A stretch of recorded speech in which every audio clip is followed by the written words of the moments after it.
Hi guys, I'm back with a new video of what if Naruto went to the world of DxD. I hope you enjoy. Chapter 1, The Yokai King. In order for Shinto religion to survive, Amaterasu made a bargain with a hero from another dimension. Yes, she got their hero, but he was more than that. A savior, a leader, and someone who has the potential to reach the likes of Office and Great Red. Revised. A general disclaimer: I do not own Naruto, High School DxD, or any other IPs written in this story. Updated, 18/05/2023. The Yokai King Iajaka Beelzebub wanted to be somewhere else. He had better things to do than to sit on this exaggerated show of authority and power. Unfortunately, he had no other choice. This was one of those occasions where he needed to attend as a Satan. But at least he was not the one who was taking the brunt of this farce of a show. As his eyes subtly landed on his longtime best friend, Sir Zex Lucifer, he could not help but feel sorry for him. At least for Ajakat, all he had to do was sit, nod, and answer a few questions here and there. In a sense, he had to act like a mascot. A prized and glorified mascot to be shown and presented to the mass. He was fine going along with it. But unlike him, Sir Zex had to take the full consequences of being a Satan, whether he liked it or not. Satan, is it? Ajakas snorted, seeing the slight twitch on Sir Zech's index and middle finger of his right hand. Not many know of it, but it was his bad habit when he wanted to blow someone's head off. Literally speaking. It did not come as a surprise to Ajakat to see whom Sir Zex was talking to. Closing his eyes, he turned away from the discussion. He did not need to listen until the end of the conversation since he already knew the outcome. Even though the term Satan means they should have full authority over the underworld, the truth was very far from it. The four Satans did have some hold over the underworld, but their roles were similar to that of celebrities. It was the Baal clan, along with a few other individuals who truly controlled underworld through politics and connection. If he were to put it in human terms, the four Satans were the powerful and honorable generals, while those old devils were the crafty and resourceful senators. Ajakat turned to his side to see his friend sitting back down, and his wife stood on the other side of the chair. Although he looked like his usual self, Ajakat did not miss the exhaustion and regret in his eyes. Did they agree? Ajakat knew the answer, but he still had to ask. Just for a split second, Sir Zech's mask cracked. But he quickly composed himself.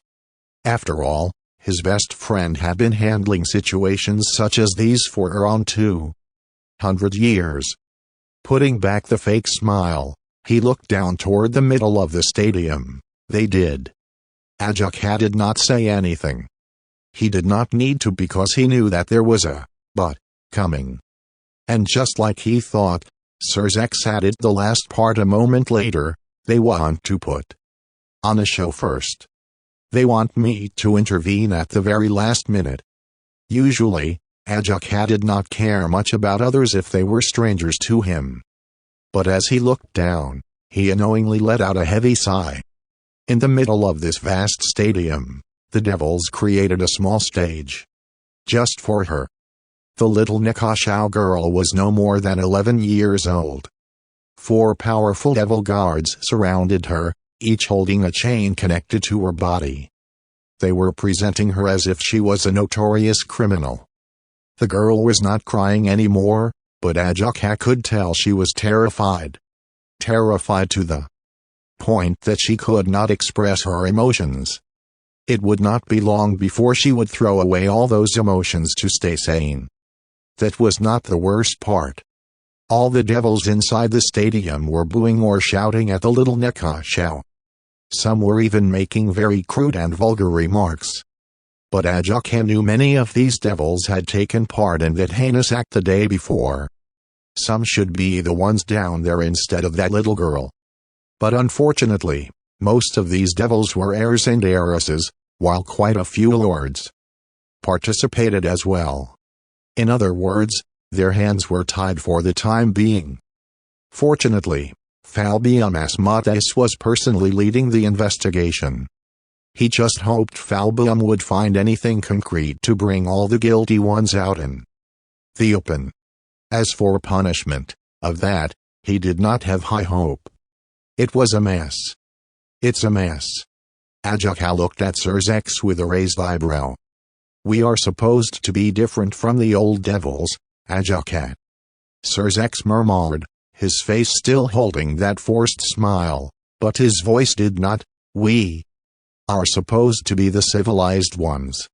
And look at what we just pardoned. We have not pardoned anyone yet, Ajuka answered. Though it was vague, he was sure Sirzex got the rest of it. Yes, but we both know. Ajuka knew why Sirzex did not finish. The stadium became very quiet all of a sudden. Their battle instincts immediately kicked in. But instead of showing distress or jumping to action, they calmly looked at the source. There was a sixth member on that small stage now. The fact that their unexpected guest could teleport right into the middle of the stadium without alerting the security, without alerting them, rang all the warning bells in Ajuka's mind. When Ajuka's eyes landed on their guest, he immediately cast several high-level scan and sensor types of magic on him and around him. From a glance, the man looked like an Oni-type yokai. He had the horns and the physiques of one. But his power, Ajuka could not determine the origin of it. The yokai, whose eyes were closed, had no weapon on him. He was wearing a simple white robe. Underneath it, he had a full-bodied black garment. His outfit looked like one would wear for a formal meeting, not something one would choose when entering an enemy's territory. He was powerful, from what he could sense. At max, he was at medium ultimate class level. Maybe slightly lower? But it did not make any sense. And then, he opened his eyes. Ajuka felt his hair standing up on the back of his neck. His power did not increase, his appearance did not change. And yet, he had this sense of foreboding. And he knew his friend was feeling the same without looking at him. His eyes had no irises, just a black ripple pattern spread over the golden sclerac. He had never seen or heard about the existence of such eyes. Then Ajuka noticed it. The 4 guards on the stage, although looking at him, were not moving at all. Sirzex stood up and stepped forward, and so did he. But he was slightly behind, standing beside Grafia. "May I know who you are?" Sirzex asked, although his voice was polite, but his face was devoid of smiles. The being did not answer, instead he turned toward the little girl. They could not hear what he said from here, but his next move made everyone truly wary of him because he destroyed the young Nekashau's bindings by simply touching them. Those were unique chains created by Ajuka to detain even the ultimate class devils. And the worst part, even now, they did not feel any power-ups nor see any abilities being used. Apprehend him right now. Immediately the stadium came to life. Ajuka did not know who gave that order since both he and Sirzex were too preoccupied with gauging out the guest. Because of this, Sirzex could not react in time to nullify the order as tens of guards rushed toward the stage. In response, the being only waved his hand. The guards who were going toward him were now going away from him thrice as fast. They crashed onto the wall, and the one after it. And Ajuka could sense that those elite guards would not be getting up anytime soon. The stadium became silent once again. Then the being put his right hand on the little Nekashau's head. And instantly, she disappeared. Ajaka knew Sirzex was not the type to make the same mistake twice. So before every devil in the stadium could lash out again, Sirzex released a little of his power. A silent command to all to stay put. "My name is Naruto Satsuki."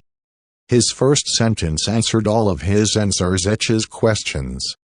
"You are Lady Yasuka's husband, leader of the Yauke called Naruto," interrupted Sirzex, "the king of Yauke."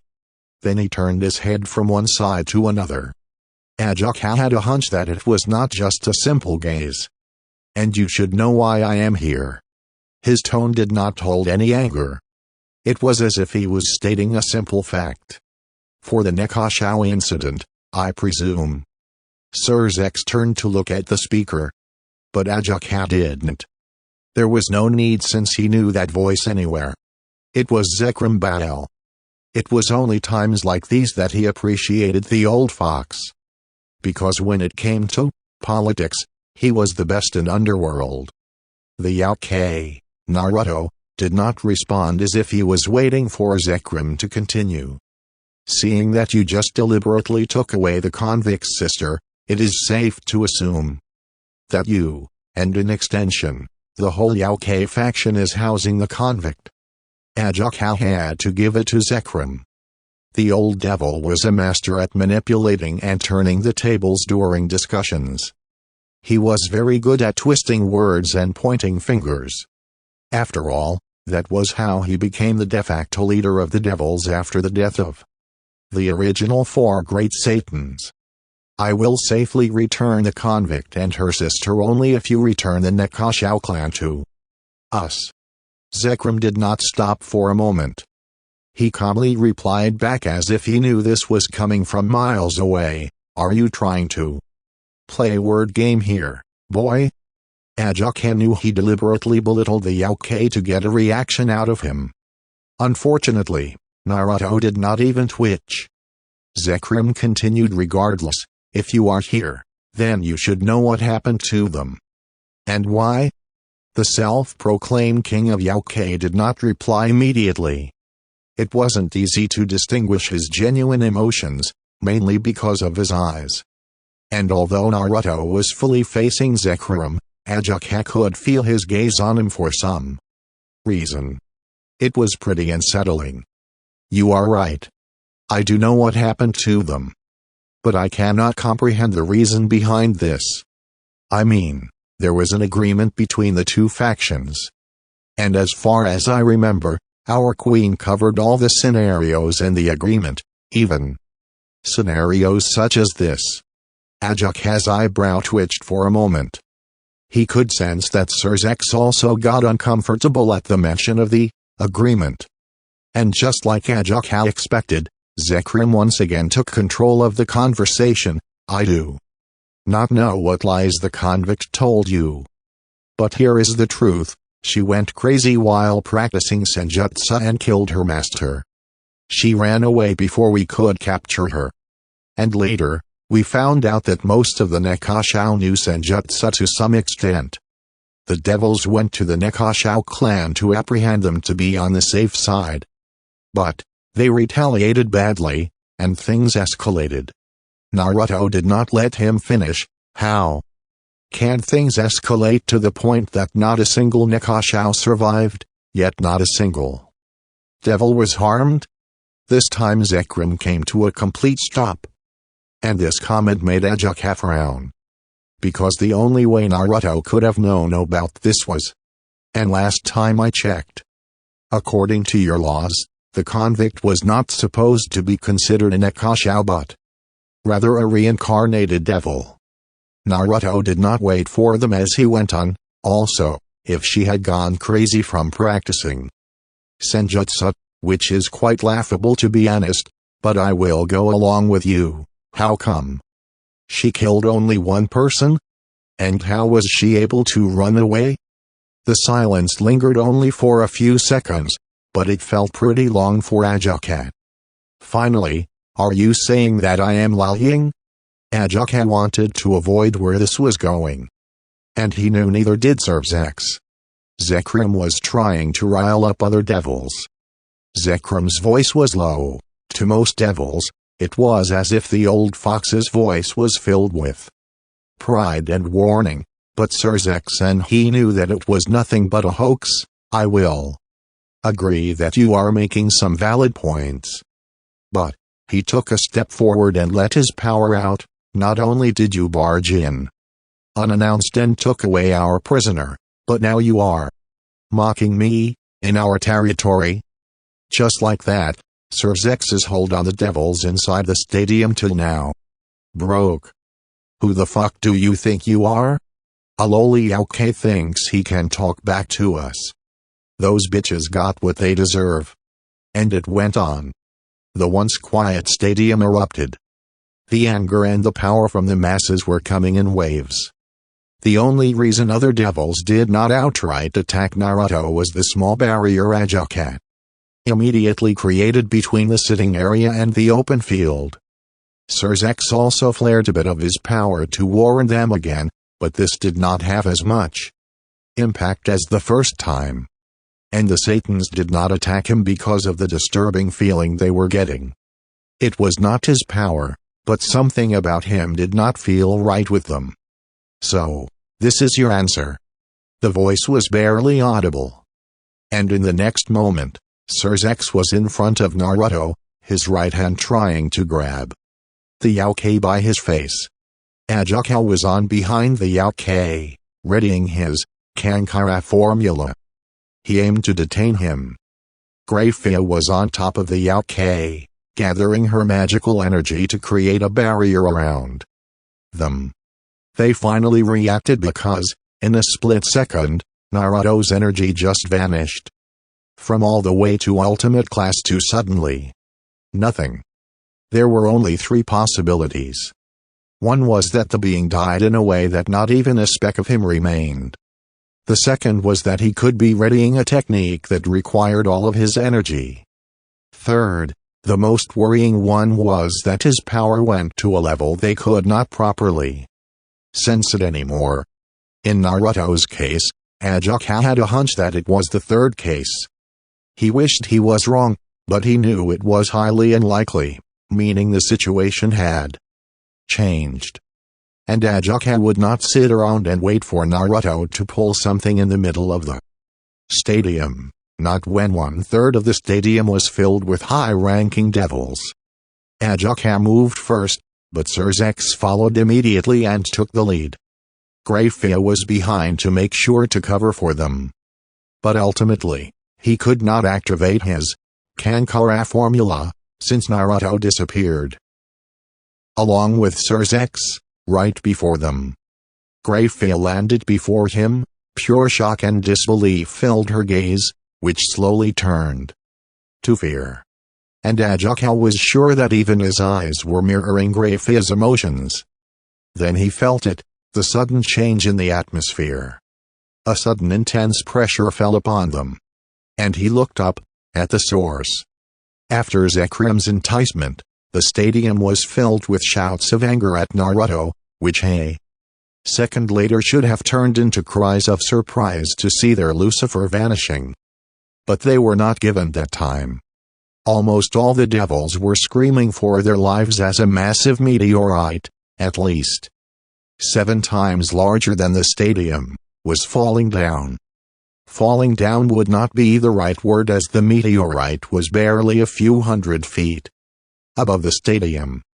Ajakat immediately cast multiple types of scan magic on the meteorite, stadium, and around him. The initial feedback he received did not bode well for him. If he was right, the meteorite was made using an advanced version of Senjutsu. And the faded energy surrounding the meteorite told him it was brought here using high-rank teleportation magic. And the worst part was the pitch-black metal rods. He could not analyze them, no matter how much he tried. They were reacting violently to his magic. If he were to take a guess, those rods were acting as some sort of protection against any devil magic. Yes, he could break them by force. But there were hundreds of them on that meteorite. And he had a hunch that they were connected, meaning if one were to be destroyed or nullified, the rest of the rods would immediately react. For that reason, his first option was out. Ajaka thought of using the Kankara formula to control the power inside the meteorite. And then he would disperse or siphon the said energy. The second option was out as well. It was to use raw energy to push it back or at least hold it off until everyone could go to safety. Ajaka blinked once as he finally noticed the second problem. The devils were not leaving the stadium. No, they could not leave the stadium. The barriers surrounding the stadium had been activated and altered. They were stopping all sorts of teleportation spells. Those spells were meant to keep the enemies out, but now they kept the devils in. Even a physical barrier with multiple layers was created to prevent the devils from flying away. One good outcome was that the barriers also prevented the devils' attacks from reaching the meteorite. Grafia, destroy the barrier and stop the devils from attacking the meteorite. It has a fail-safe trigger, Ajaka said without looking away from the meteorite. Grafia hesitated for a moment before she left his side. In the real world, only a few seconds had passed. Ajaka and Grafia would have reacted faster, but seeing Surzex disappearing shook them more than he thought. Then it hit him. Within a fraction of a second, all three of them came up with a plan and almost executed it. It was to detain the Yokai King while erecting a barrier to ensure their power clash would not hurt the bystanders. And within the same time frame, the Yokai King altered the stadium's barriers, brought a humongous meteorite through teleportation, and took his friend away right before them. Ajaka could feel the fear slowly creeping in. Their opponent was dangerous. Shaking those thoughts away, Ajaka focused again. He raised his hands and created thousands of strong but intermediate-level levitation and gravity-type spells.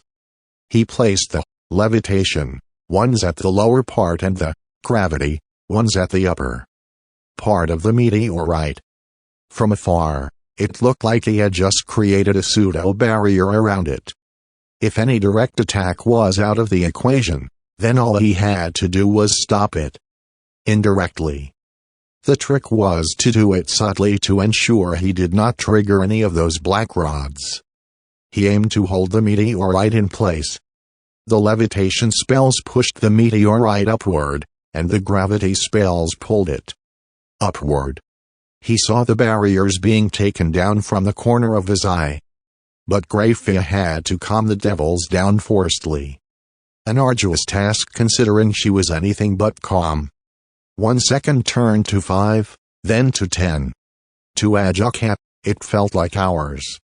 Finally, a few minutes later, the meteorite stopped ascending and slowly moved upwards. While the devils started cheering, Ajaka focused on the spot before him. The place where the Yokai King was standing before he disappeared with Surzex. Was it a minute ago? Or 5? But before he could think any further, to his surprise and the horror of the masses, the magical circles around the meteorite shattered all at once. And then he appeared, beneath the gigantic rock. The whole stadium went quiet once again. The scene that greeted Ajaka, he knew that he would never forget it. Surzex was the very first to go beyond the boundaries of ordinary devil ranks, far exceeding even those of the 4 original Satans. He was the strongest super devil and the first devil ever to reach the top 10. His true form was so terrifying and powerful that some dominant beings called him the true monster. And now, the mighty Surzex Lucifer was unconscious, bloody, and missing an arm. The worst part. He was being held by his hair, by Naruto, who looked angry. The first one to react was Grafia, who screamed and rushed toward Naruto. The Yokai immediately threw Surzex as if he was a necessary baggage, toward Grafia, who stopped midair and caught her husband. Ajakar was seeing red. He knew that his true form was coming out. But he also knew he would play right into the animus hand. His left hand gripped his right one to stop it from shaking. The grip was so strong that his hand went numb. He bit his lips hard, drawing blood. The pain gave him a much-needed clarity. Naruto then raised his index finger. This is just the beginning.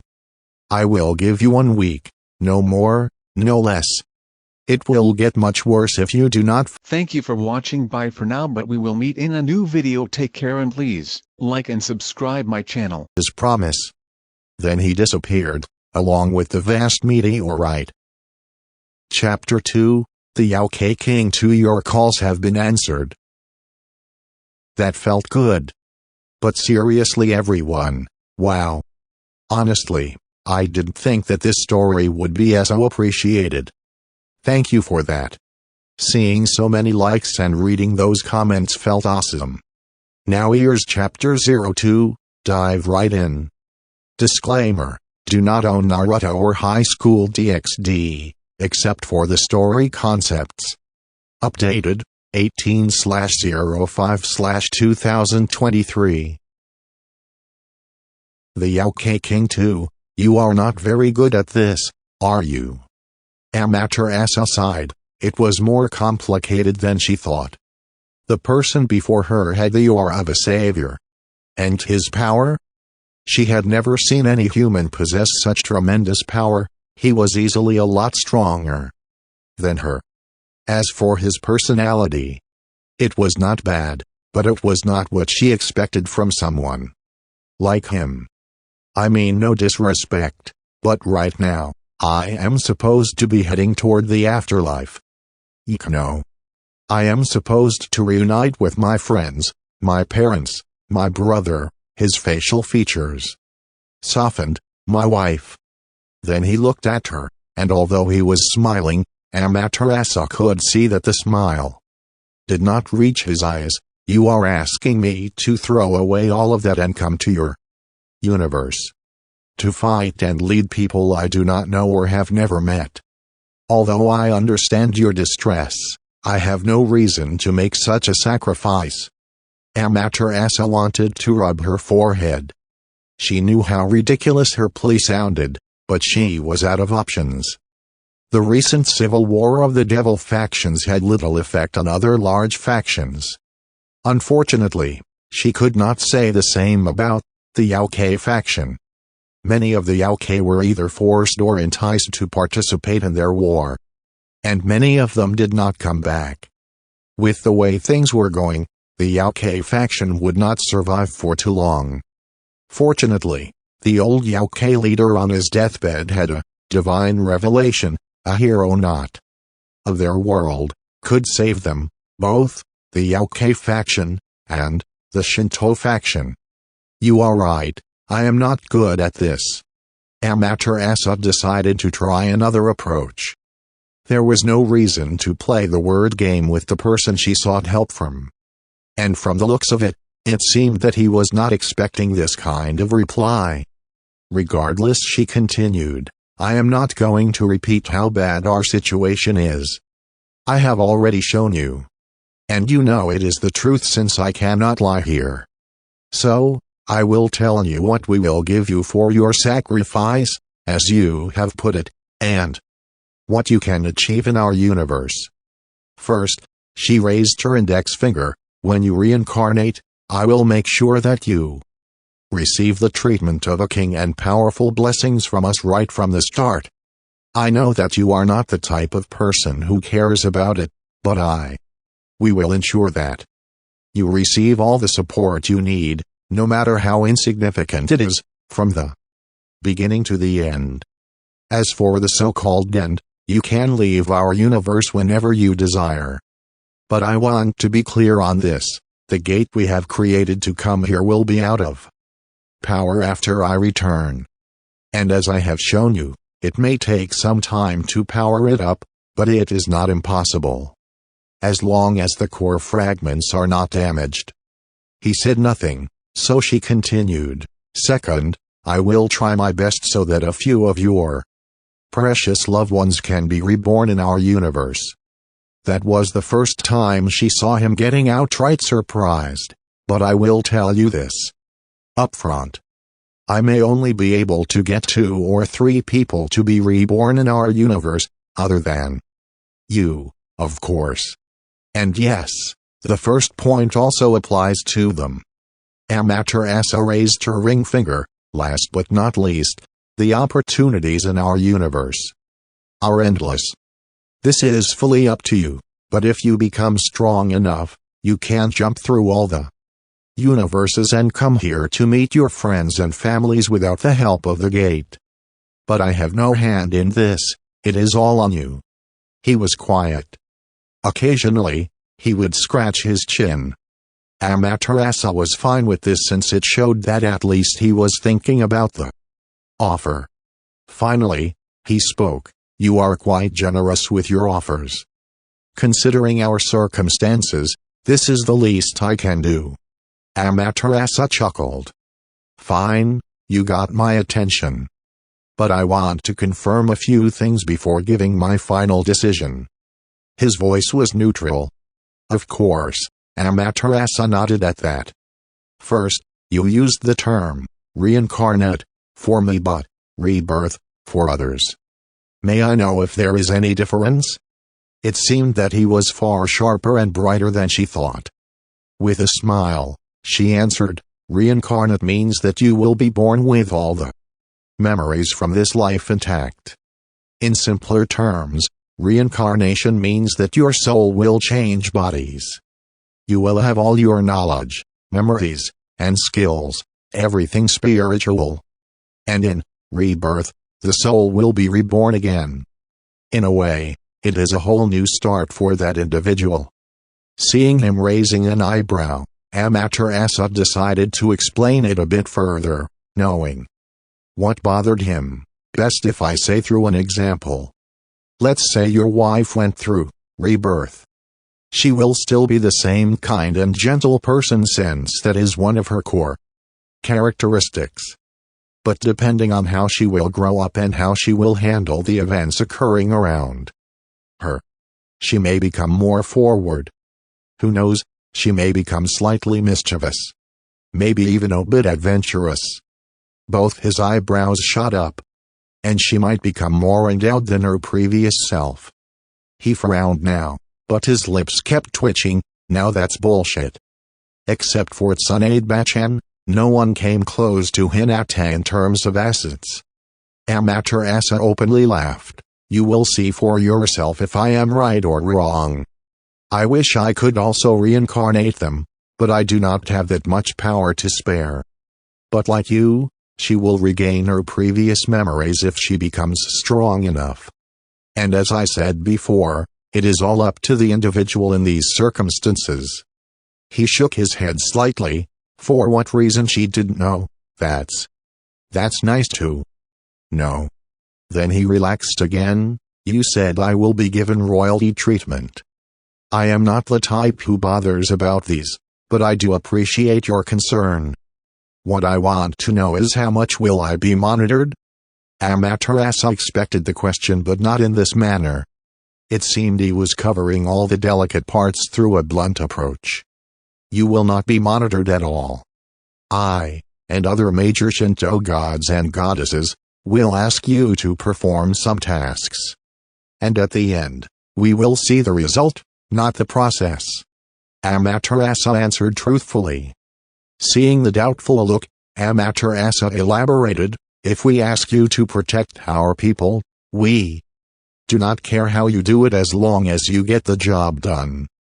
You can slaughter all the enemies, strengthen the defenses, or use your charm to make the enemies join you. In the end, it is all up to you." "Awesome." He nodded his head. Suddenly he stopped and looked straight at her. "What if I don't like certain tasks?" This, she was expecting, instead of outright telling, "No," to our face. "I would appreciate it if you are diplomatic about it. And just to be clear, you are our partner, not Servant. Noted, he replied with a wide grin. Anything else? Amaterasu asked. Two more questions, he immediately reacted. First is, you indicated that I can become as strong as you, a goddess. Just how powerful I can be? Honestly, I do not know. Amaterasu sighed. I will be direct here. You are already stronger than me right now. And I can say for certain that you will only grow stronger. You may even become powerful enough to go toe-to-toe with some of the top gods in our universe. The possibility is low, but it is there, yes. Whoa, Tilda, that was not what I had in my mind. He actually faltered at the answer. That is why I approached you. Someone who would, not for a single moment, go astray no matter how powerful they become. Unlike that brother of yours.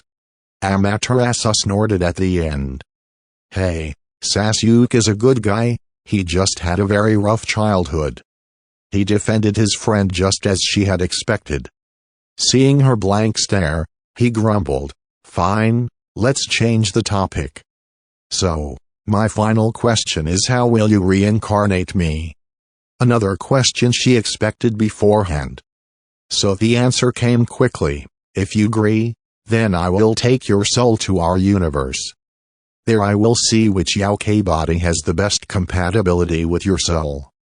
After some modification, I will insert your soul into the body. It will take weeks or months for your soul to adjust properly to the new body. After that is done, all that will be left is for you to get used to your new body. Yaokei? Not human? He asked.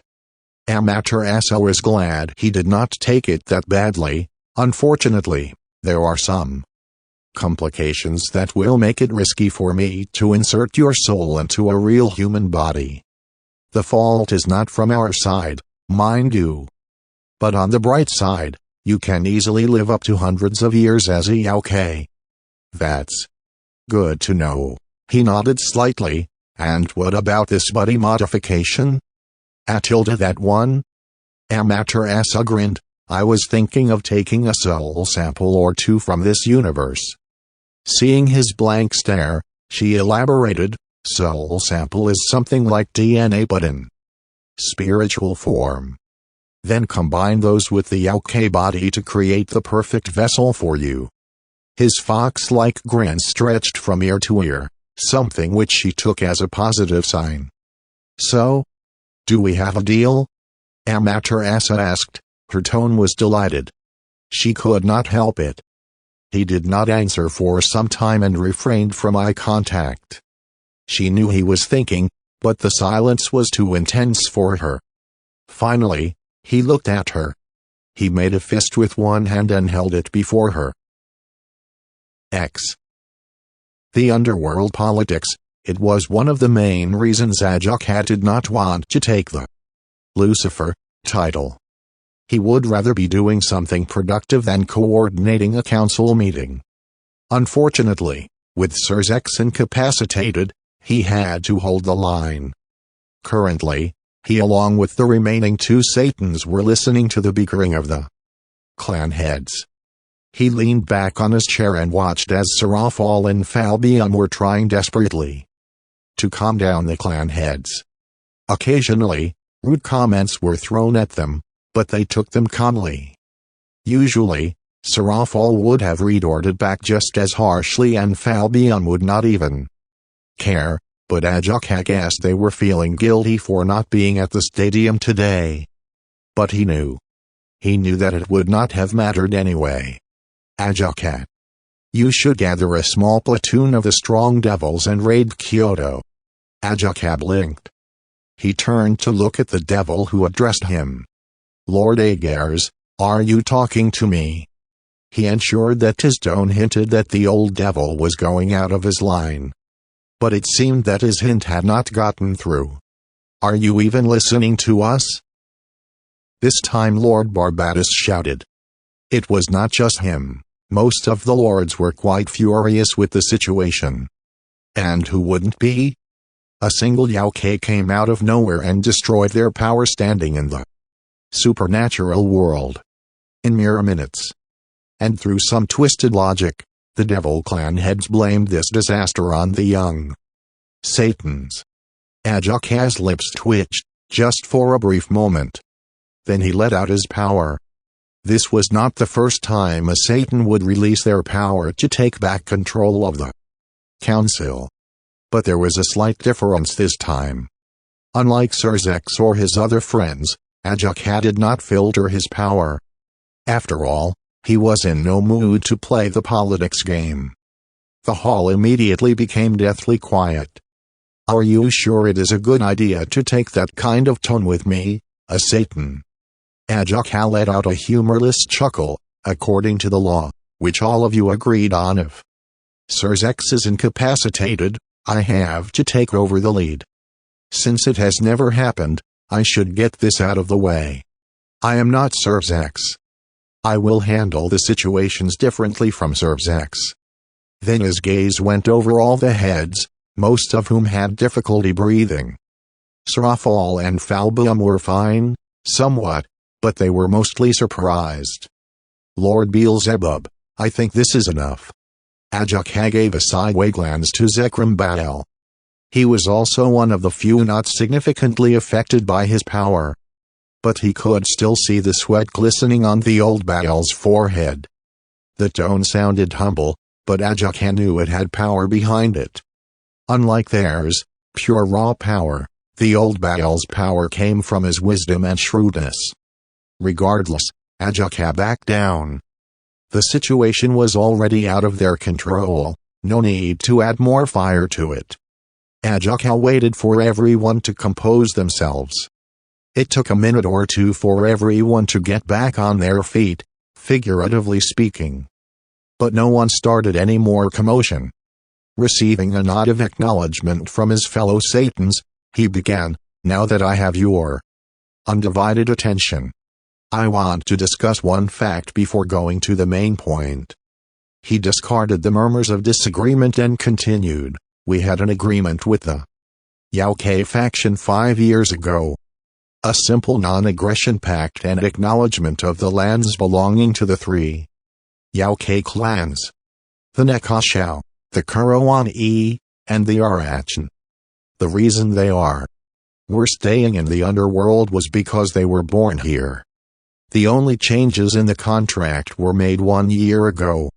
It was to update the clauses since the Arachan clan packed up and left. They even gave us most of their land.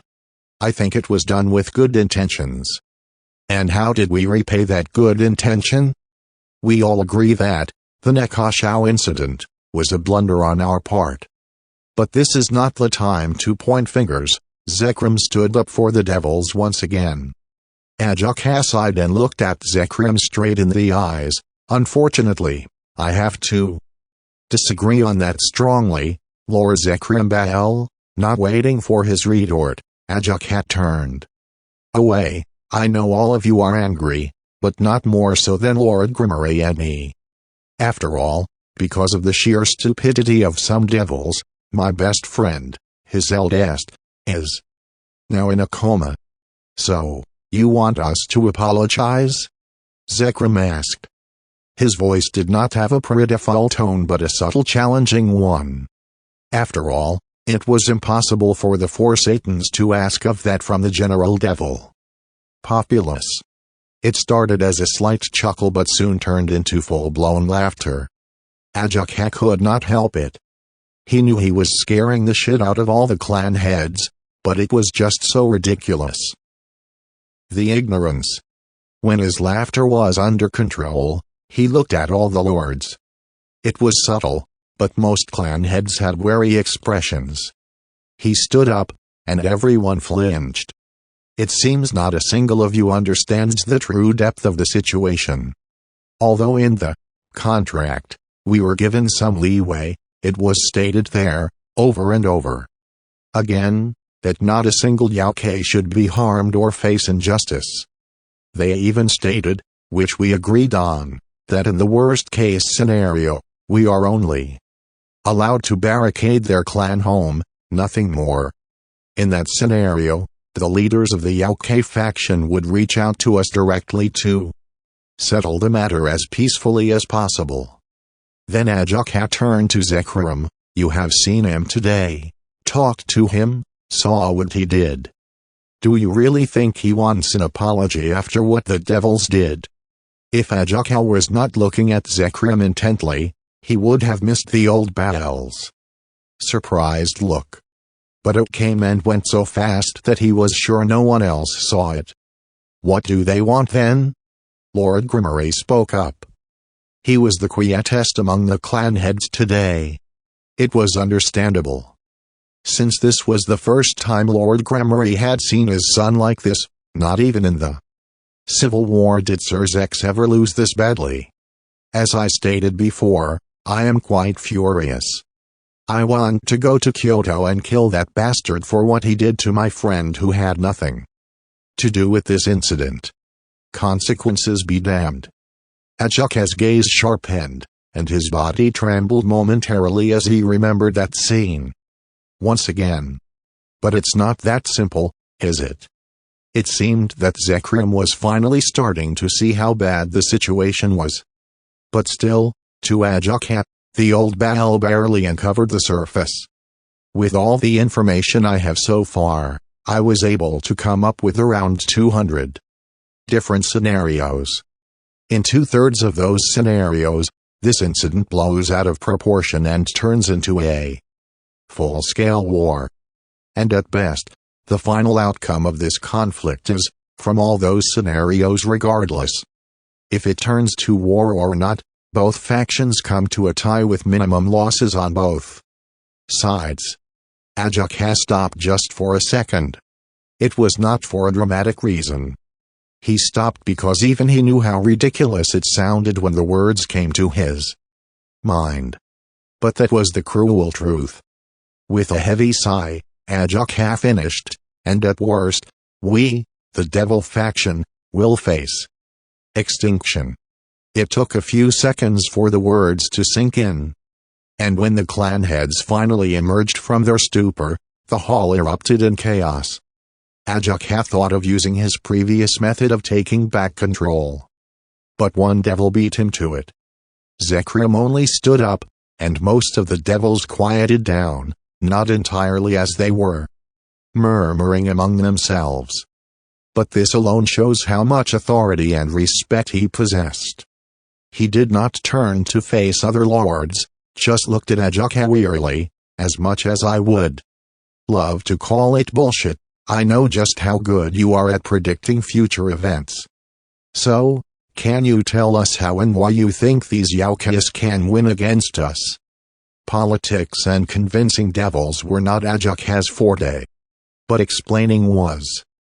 So, he was glad that Zekrom was controlling and steering the crowd in a way where it would be easier for him to do so. Ajuka started, all the while rubbing the bridge of his nose. Seeing that this Naruto has defeated Sir Zex, we can clearly say that powerful individual-wise, the Yauke faction gets the first point. Quite a few lords wanted to argue, but one look for Ajuka and Zekrom stopped them. I know what you are going to say. It was a fluke, a trap at best. But let me remind you that Sir Zex is not a novice fighter. He earned the title, Lucifer. He earned that title after defeating the descendants of the original Satans. He would not fall for something cheap, and not like that. So, if this Yauke defeated Sir Zex purely based on traps, then he is far better than me and Falbum combined, as a strategist. And if he had defeated him in a straight fight, then he may be someone who reached the top 10, very recently, I presume. Unfortunately, the one who can tell about him the best is Sir Zex. So until he wakes up, all I can do is to make assumptions. The moment Ajuka was done, he immediately raised his hand to stop the protests from arising. He released a long breath and continued soon after, now, all of you are going to argue that it is just a single individual. You would say that I, along with Srafal and Falbium, can take him out. Maybe we can. But there are several problems there. First, we do not know if the Yaokei faction has any stronger individuals. The only other powerful Yaokei that we know of is Yasaka, who may be able to go toe-to-toe with Falbium or Srafal if she empowers herself by taking energy from the Leyline. Do they have any more individuals? That we do not know. Second, their Yaokei king delivered the first blow swiftly and strategically, putting us in a terrible position. If we, even a single Satan, go out in the human world and pick a fight, it will surely put the whole devil faction in the spotlight, not in a good way. Ajaka stopped to take another break. He was glad that many of the lords had a thinking face. But some fully understood where he was going as their face had gone pale. Taking another deep breath, he said, lastly would be the Yaokei faction, as a whole. From what we know, Yasaka married this Naruto Satsuki 10 years ago out of the blue. Then the Yaokei faction went through some changes. We thought it was just some subtle changes, but the clues were there. It became tough for the devils to locate any Yaokei villages or clans. Even most of the clans that were here in the underworld moved away. So, if I am not wrong, Naruto has united all the Yaokei clans, regardless of their sizes and locations. And it is safe to assume that, by now, he also created a strong military to serve him. Some of you might argue that their military is no match against ours in terms of pure number and power. But let me remind you why the Nekashao incident started in the first place. Some of the Yaokei clans had techniques that far surpassed ours.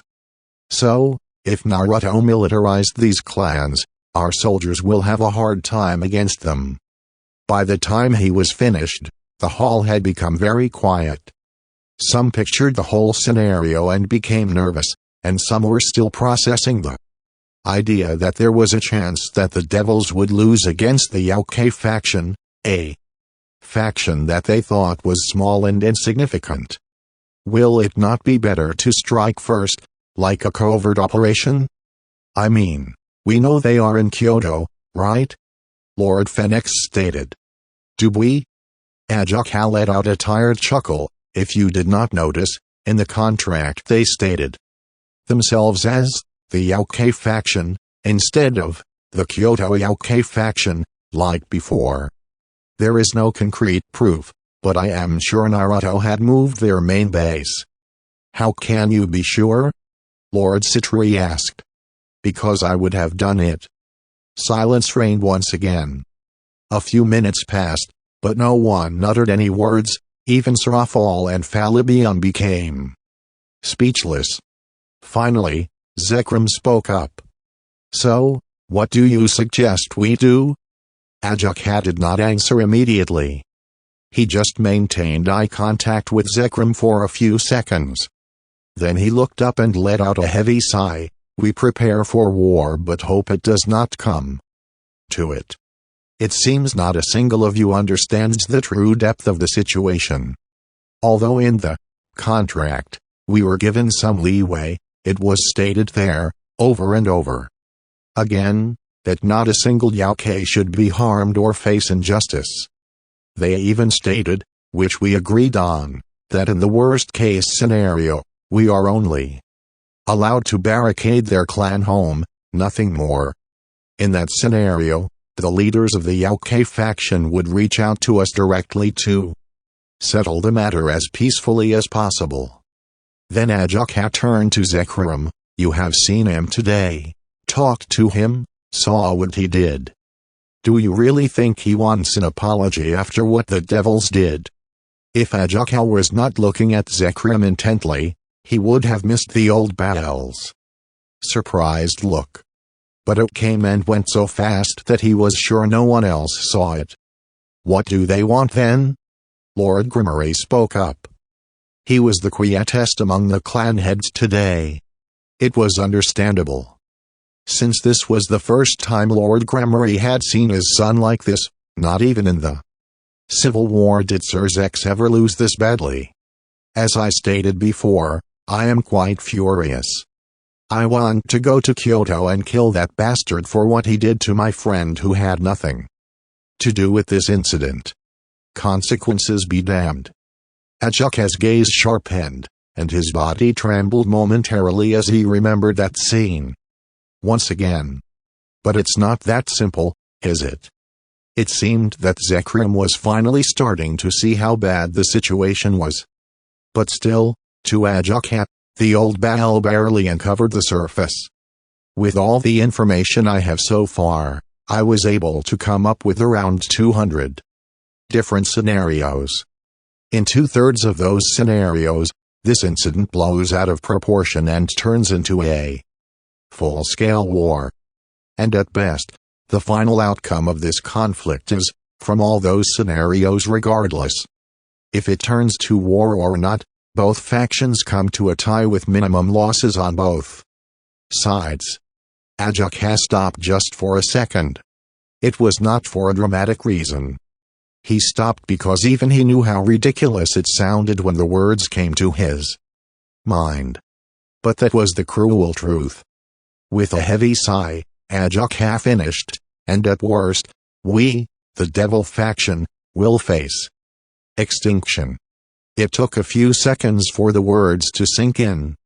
And when the clan heads finally emerged from their stupor, the hall erupted in chaos. Ajuka thought of using his previous method of taking back control. But one devil beat him to it.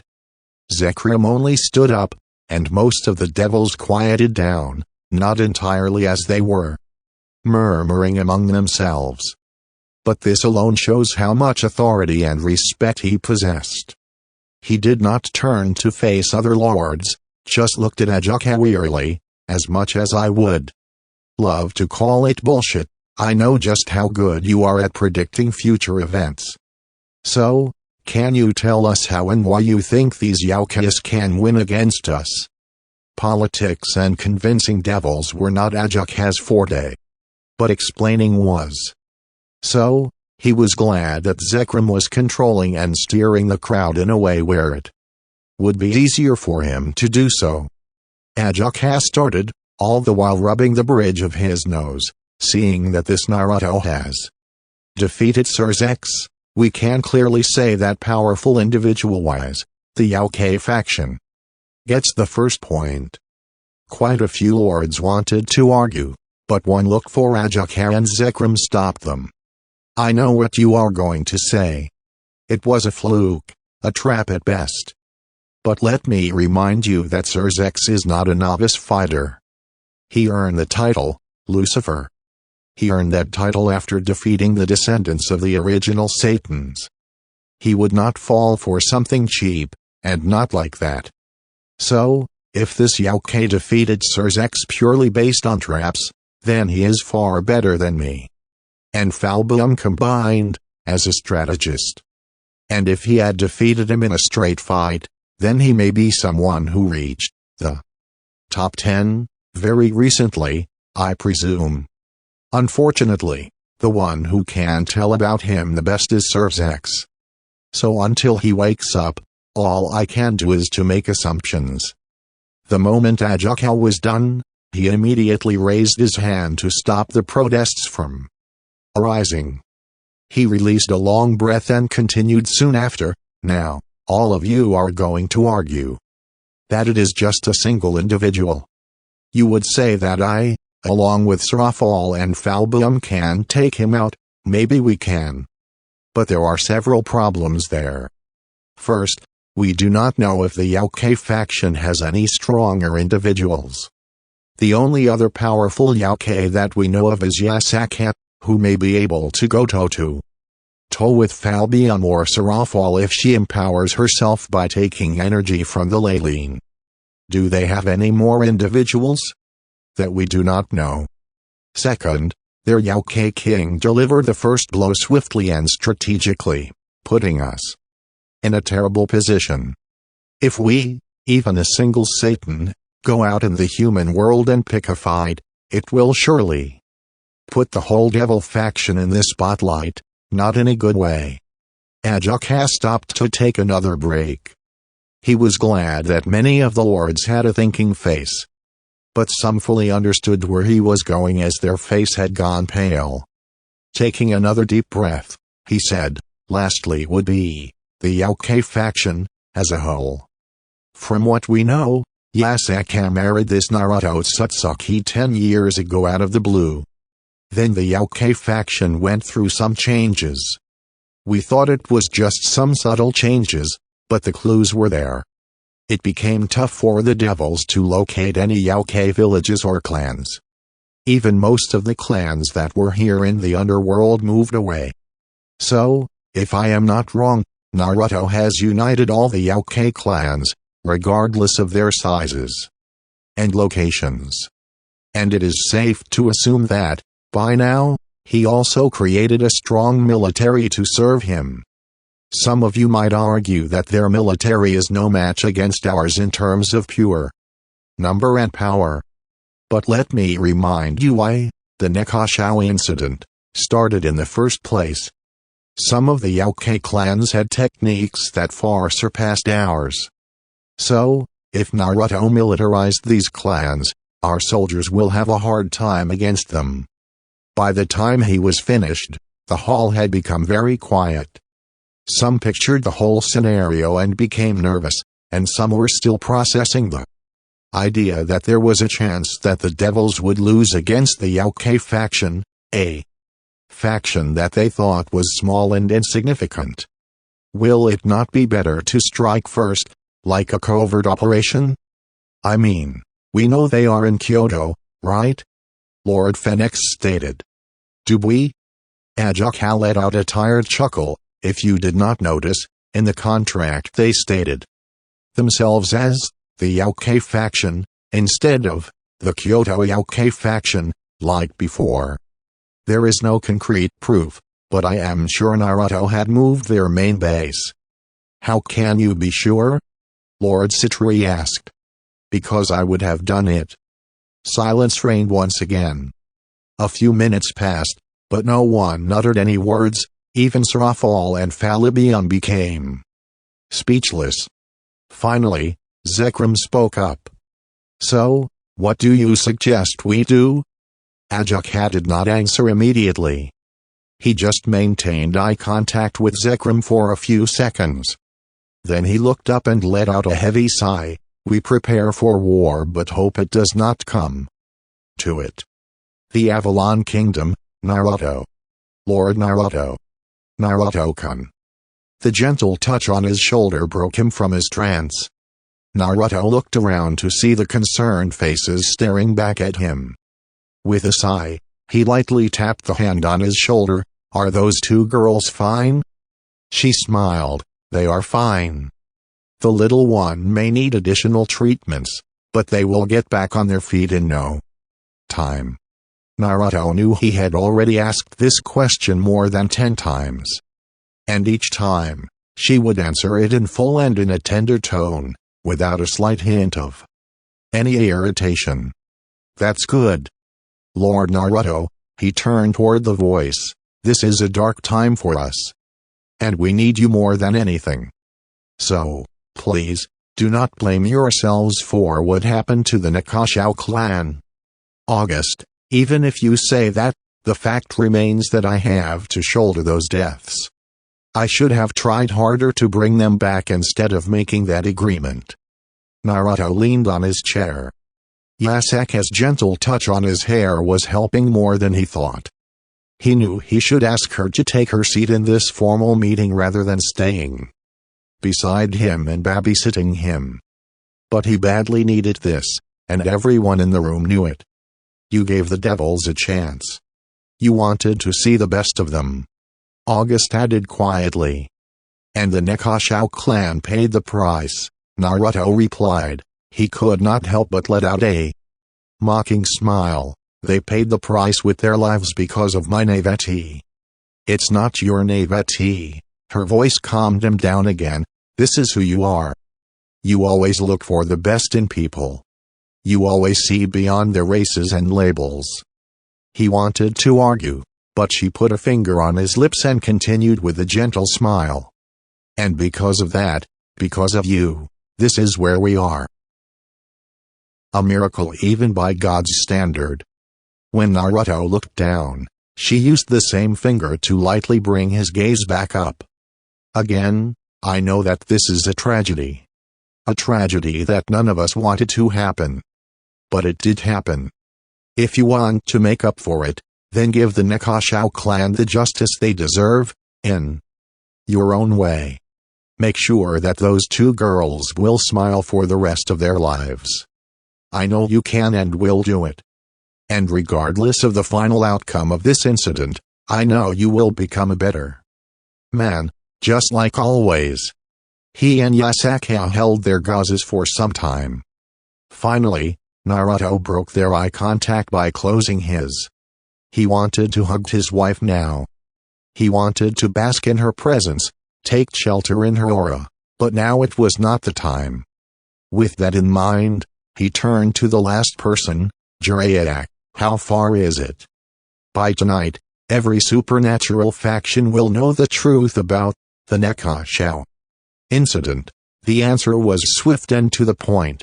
It seems even Jiraiya was in no mood for light-hearted conversation. No one spoke for some time as everyone was waiting for him. Naruto understood that, but he also knew that from now on, his actions would drastically change the course of history once again. Mobilize the Anbu, and call back all the Daike. His words shocked everyone, even Yasuke. Naruto, the first one to compose, was Jiraiya. "As always, exactly what are you planning to do?" Jiraiya, "They did not massacre the Nekashao clan. They killed the children, raped the young, and tortured the old." The moment those words left his mouth, all the listeners' power burst out. If this room were not specially modified, the whole city would be shaking by now. Literally. Naruto raised his arm and released his own power to overlap theirs, to calm them down forcefully. After all, even with all the enchantments, the room had its limits. When everyone calmed down, he began, "I am not a murderer. And I refuse to stoop to their level. But I promise you this, I will cripple their faction. I will do whatever it takes to ensure the devil faction gets what they deserve, not a penny less." Everyone nodded in acknowledgement. And then Yasuke asked, "My love, you know this will bring our faction to the spotlight, right?" "Lady Yasuke, as much as we would have liked it to be under favorable circumstances, we cannot let this pass, not after what they had done." August spoke up, and his tone clearly showed how angry he was. "Unfortunately, August is right. But if we can't do this correctly, then our faction will be seen as a humble one rather than a dangerous one," Jiraiya added. Then he scratched his chin and looked at Naruto. "I will ask Sunzang to stop his expedition and return. We will need his input on this. I will also notify all the Daike. Knowing the situation, I am sure they will be here by midnight." "All right." Naruto took a deep breath. "We will continue once everyone is here." Naruto did not say anything else. August and Jiraiya got the cue and got up. With a polite bow, they excused themselves. When the door was closed, Naruto got up and hugged Yasuke, his forehead touching hers.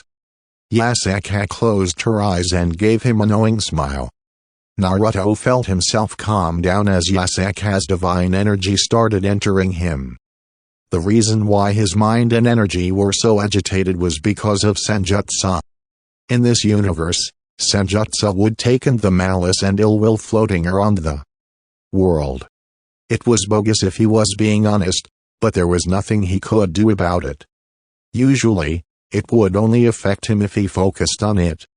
So, when he went to the underworld and concentrated on the malice around the Nekashao clan to see what had happened, it was too much. The hatred, the agony, the cries for help, so many strong negative emotions that he was overwhelmed. He saw what happened there. And the fact that he could not do anything but watch shattered his heart. He wanted to save them, he wanted to revive them. But there was nothing left to revive. And their souls were so twisted that it was better to send them off properly. But purifying so many corrupted and hateful spirits took its toll on his own mind. So, he needed to cleanse it, something he could do himself in a few hours. But he wanted those screams to stop. That was where his precious wife came in. From that day onward, Yasaka would use her divine energy to calm him down. And since her divine power was purer than his, it worked wonders. He was 100% sure that if it were Sasuke, unlike him, he would have annihilated half of the devil population regardless of the consequences. For a brief moment, the thought did cross his mind. But he was not like that. Of course, crushing Sirzex helped a lot. To be honest, Naruto did not have it planned that at all. He wanted to confront the devils directly, and depending on the outcome, he would have taken the next step. He did not think Sirzex and others would react like that. So he took Sirzex to his pocket universe to talk with him while making sure other devils would stay busy. Unfortunately, the Red Satan screwed up badly.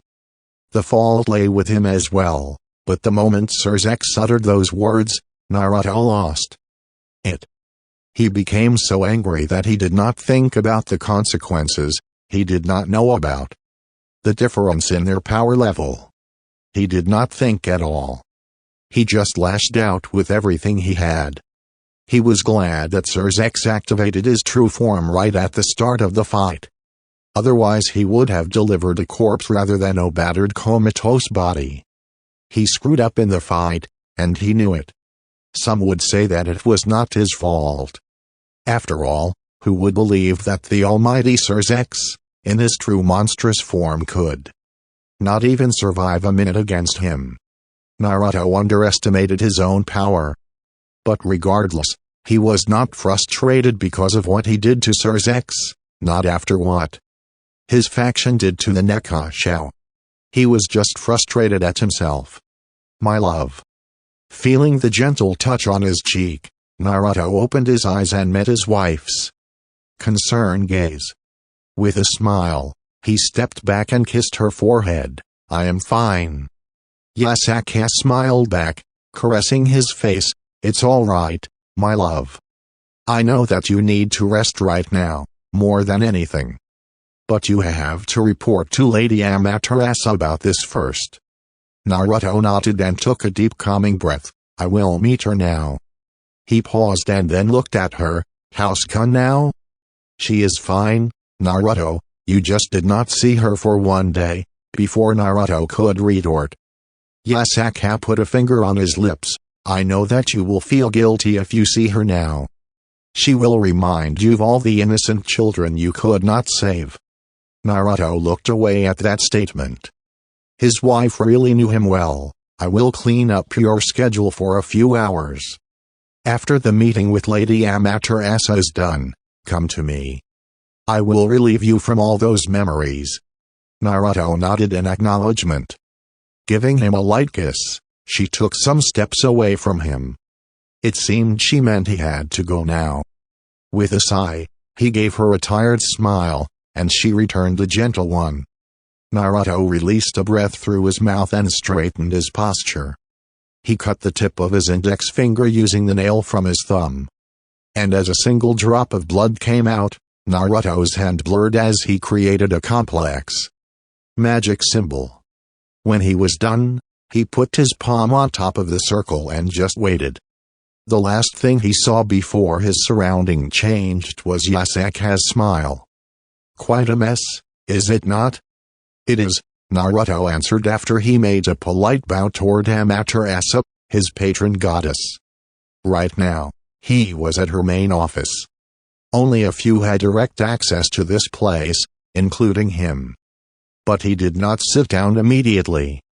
He looked around, and his eyes fell again onto the table beside them. The table had multiple stacks of papers, and all of them were arranged and signed on their own. It was as if an invisible person was doing the job, multiple ones from the look of it. He could not help but let out a chuckle. Back in his home universe, all the Kaj would wage wars to get that technique. Then he turned to Amaterasu, who pointed at the seat in front of her. Naruto flopped down on the chair, groaning, "You know why I came here, right?"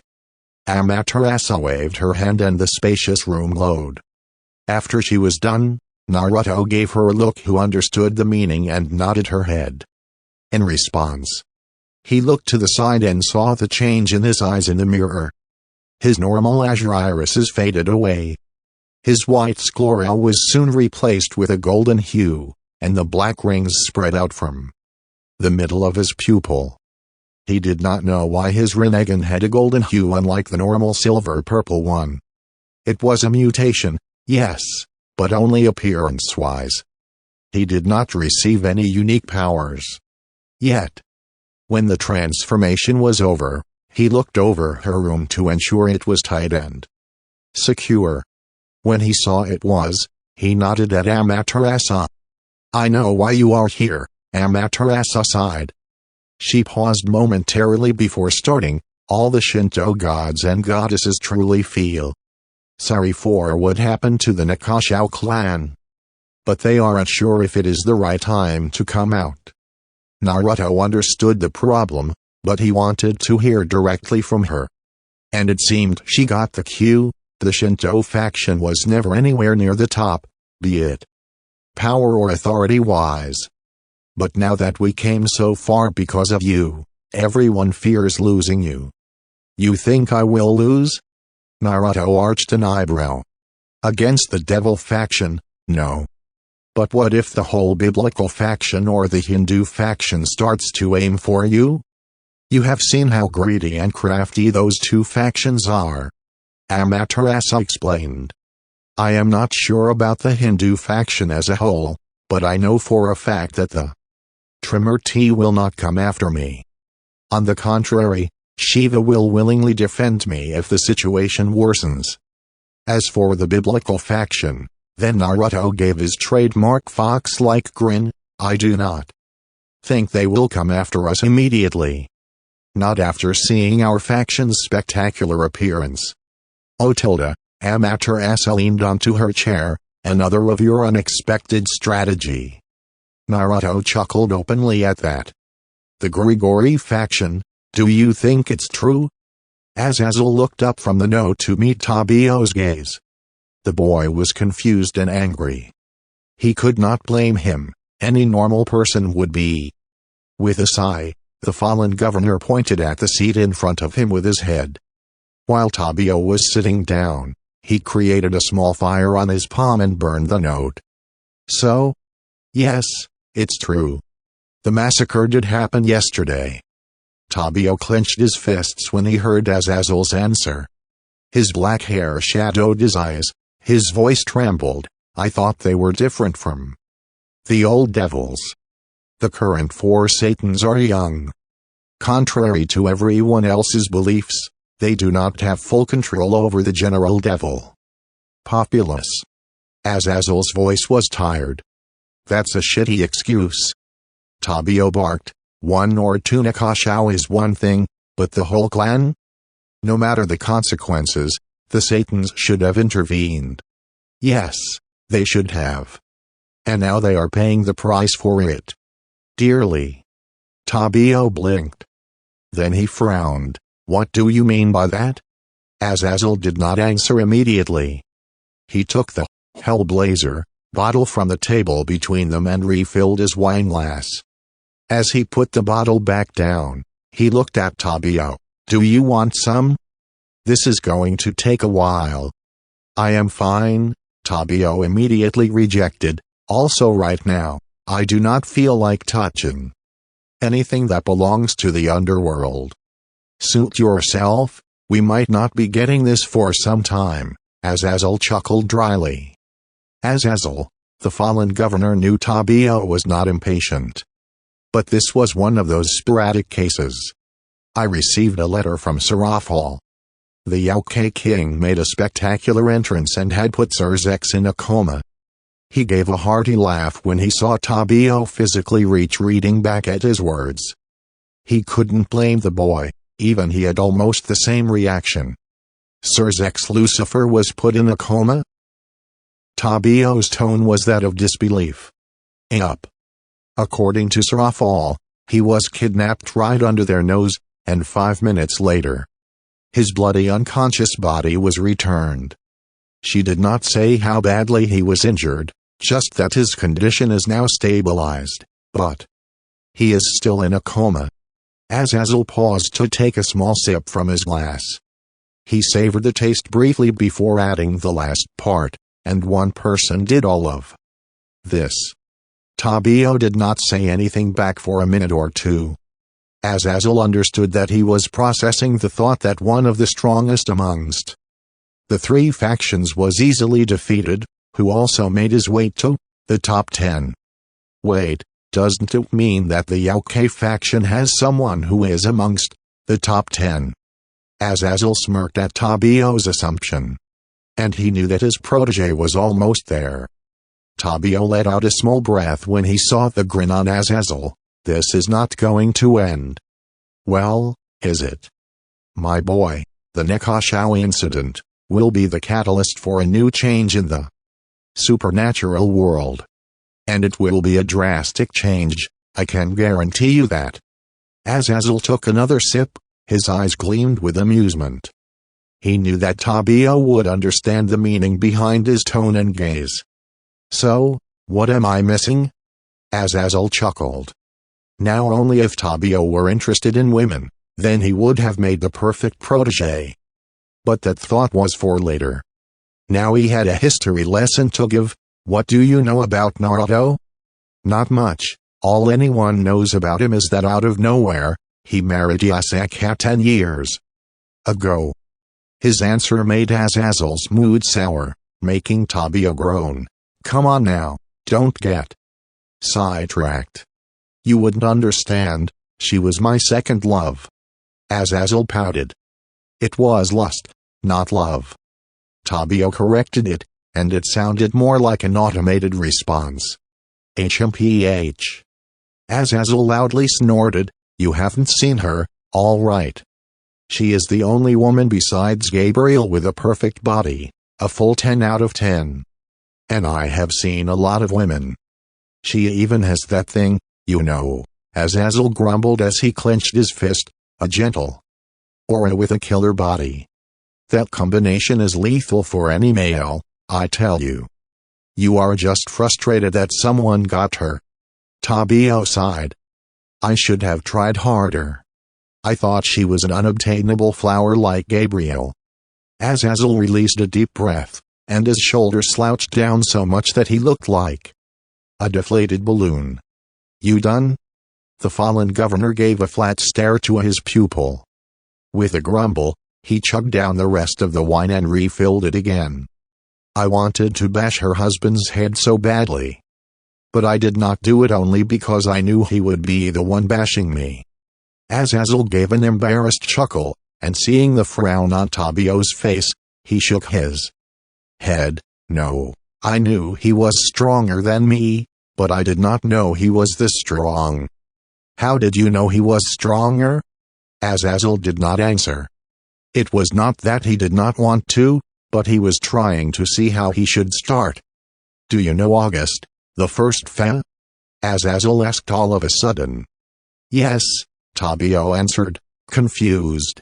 He is the leader of the fairy faction, right? Words have it that he was seen during Yasaka's wedding as one of the important guests. No less. I thought that the wedding ceremony was a very private affair. Azazel sighed. The boy was right. The Shinto faction was very tight-lipped regarding Yasaka's marriage.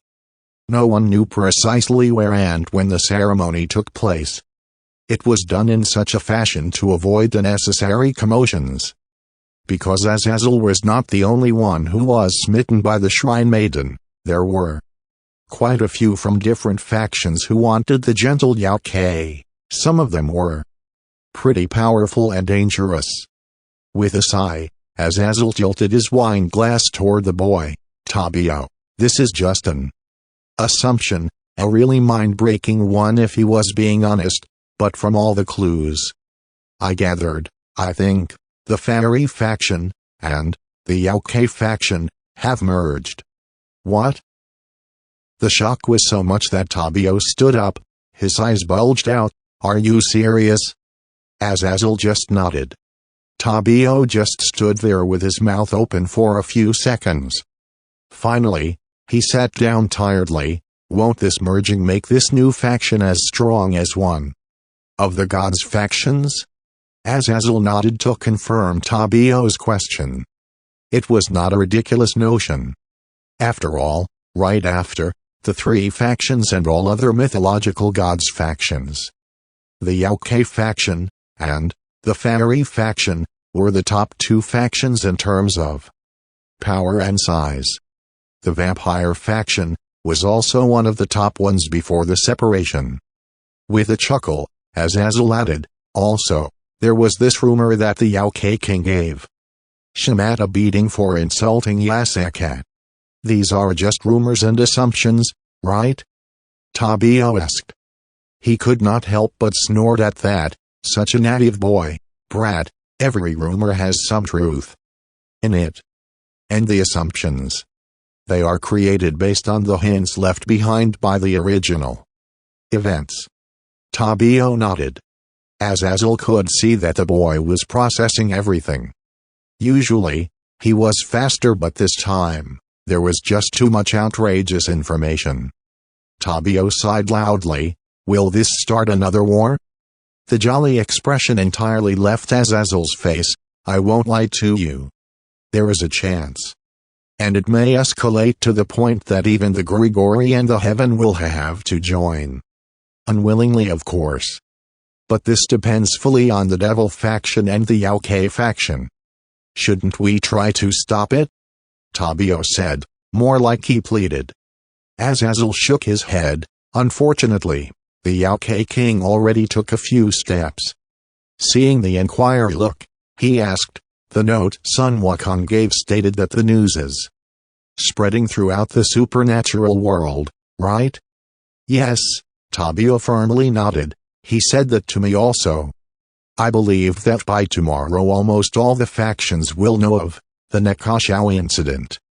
You do realize that the reason this news is spreading so fast is because of the Yao Ke faction, right? Tabio nodded at the question, so Azazel asked another, also, that the Nekashao incident is being told from the perspective of the last two survivors, right? Tabio nodded again.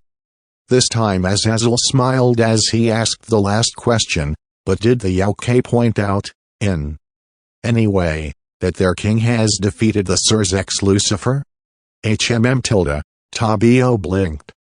The realization face he made after that only increased Azazel's amusement. Taking another sip of the wine, he added, his tone had a tint of admiration to it, it's quite a crafty tactic, I must admit. Because if they added that, then instead of focusing on the Nekashao incident, all the other factions would focus on the fact that there is someone new on the top 10. The Yao Ke faction does not want that, for now. They want everyone to know the truth about the massacre and focus on the devils. And using this opportunity, they are isolating the devil faction. I mean, who would side with them if a war does break out? And the best part, the devils are playing right into their hands. Tabio visibly shook at the last sentence. He frowned but did not ask anything.